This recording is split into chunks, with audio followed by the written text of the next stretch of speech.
Your credit score can feel like a locked door. Here's a practical plan you can start today to open it a little wider.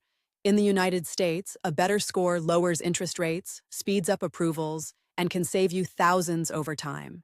If you're following a series, this is video 201 on building credit fast in the US. This video gives you a clear, repeatable plan you can follow month after month. Step 1 is to know exactly what's on your reports. Visit annualcreditreport.com and pull free copies from Experian, TransUnion, and Equifax.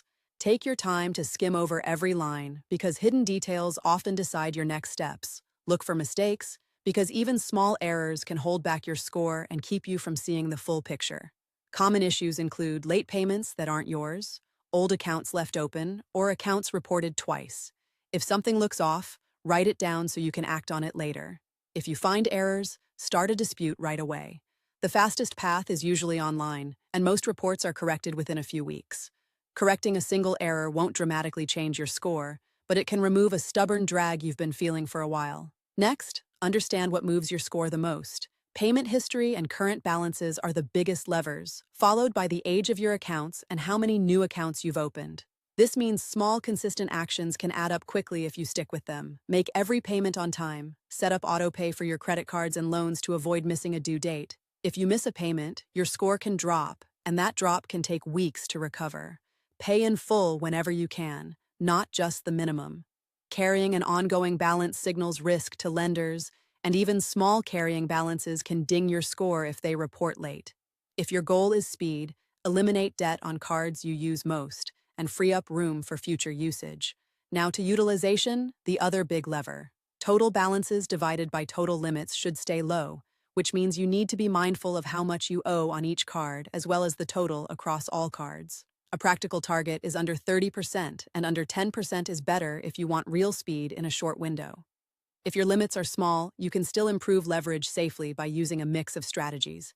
Ask for a credit limit increase on cards you've used responsibly, but don't request more than you can manage. Also, avoid opening several new cards at once because that creates more hard inquiries and can raise your overall risk profile in the eyes of lenders. Timing matters. Balances are reported around the statement closing date, not when you pay during the month, so your actions today may show up weeks later. Pay down before that closing date, and you'll show a lower balance on your report, which can lift your score gradually. For beginners, a secured credit card can be a fast ticket to reporting. You deposit funds that become your limit, and you can use the card for small, regular charges. Pay in full each month to avoid interest and build positive history, and make sure the issuer reports to all 3 bureaus. A credit builder loan is another efficient option that many banks and credit unions offer. You borrow a small amount, and the money sits in a savings account while you make monthly payments. The lender reports your on-time payments to the credit bureaus, which shows activity even if you have no traditional credit yet. Consider becoming an authorized user if you have someone with solid credit who's willing to add you. Their history can appear on your report without you taking on their debt, but you should confirm that the card issuer reports authorized user activity to all 3 bureaus. If it does, you can benefit from their positive history without signing up for new credit yourself. Choose this path carefully. You should only accept this if your relationship is strong and the primary user has a long, clean credit history. If it goes wrong, it can backfire on your own score, so set rules up front, like no adding authorized users who are likely to carry high balances. Keep old accounts open to protect length of history. Closing a card shortens your average age of accounts and can pull your score down, sometimes for months.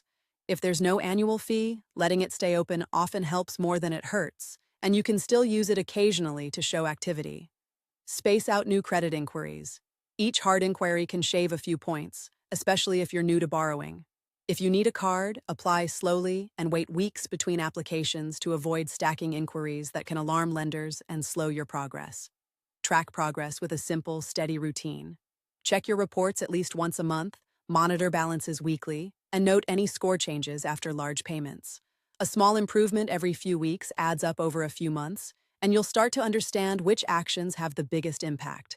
Set a concrete goal and timeline. For many people, aiming for a 10 to 20 point bump in 60 to 90 days is realistic with disciplined actions.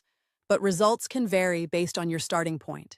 If you miss a payment or open too many new accounts, reset and refocus, but keep going and adjust your plan rather than giving up.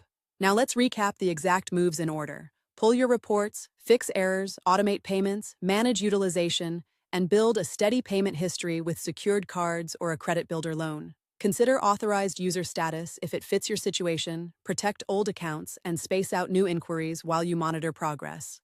The key is consistency over perfection, and you can measure progress with a simple score tracker or a notebook.